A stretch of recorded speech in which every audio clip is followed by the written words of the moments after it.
Hey guys, so we're doing another repair today, and I figured I would capture the content for y'all. We have a nice GE cooktop here. This is the flat surface with the electric burners. We have single stage burners, which are these, and then we have a two-stage burner, which is controlled by this infinite switch here. We took the knob off because it's broken. So as soon as you turn it on, either setting, this entire burner would glow red hot and make the glass glow red hot. So it instantly scorches the bottom of the pan, scorches your food. So pulled the knob off until we get a replacement. We finally got the replacement in, so we're going to take you guys through this repair. All of my diagnostics have said that the infinite switch for this burner is bad. So we're going to pull the cover and get the switch out, show you guys that process. All right, so down here in the bottom, we have two screws, Phillips head screws. These are part number 715 in the part diagram, which probably means nothing to you guys. In future, if you guys have a question like this, if you look for a tag, you're going to find something like that. Usually has a QR code on modern appliances that identifies exactly what model and serial number the appliance is. So usually by this model number right here, or by scanning that QR code, you can find the repair parts or accessories that you want to get to repair your appliance. Okay guys, so one quick thing to remember, you see light coming through from right here. We do have the circuit for the microwave energized. That way we can use the light as a work light to see the back. We got to take the screws out back here to get the control panel off. You can see those along the back here.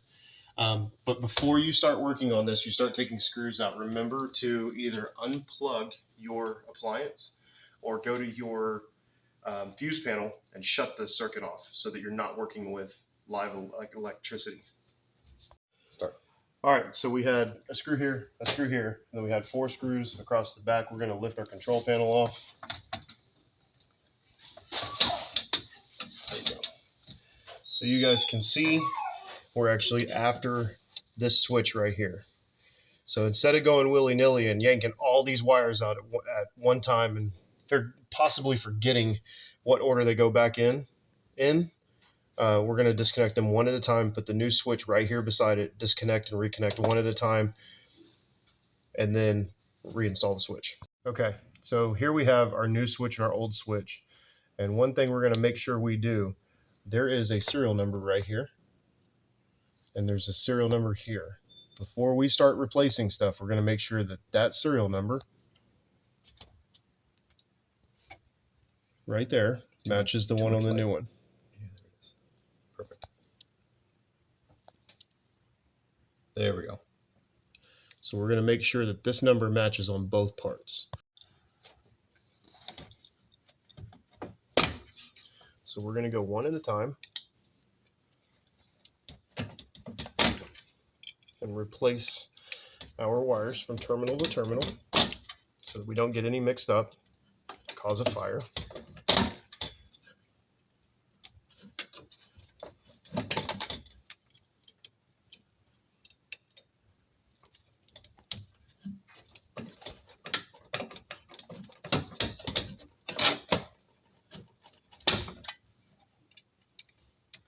And there you have it.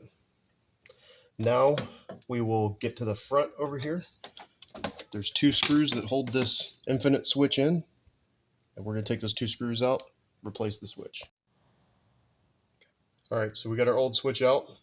It was in this position, so we're going to follow the layout, match it up, and seat that switch back in its hole. You can see our screw holes in there, so we're going to reinstall our screws.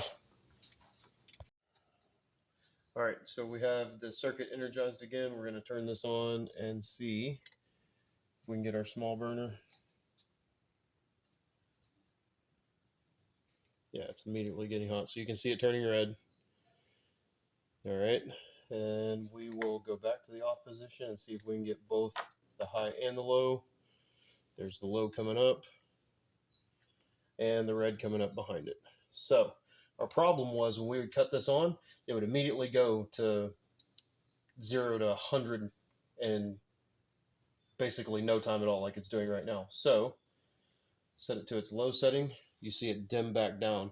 That's the problem we were having. So whenever we would cut this on, we would cut it on and it would immediately go to the highest setting, telling me that the infinite switch is bad. So now we know we're getting heat. It's going back down to the low setting. I'm going to show you guys what kills these infinite switches. Come in here.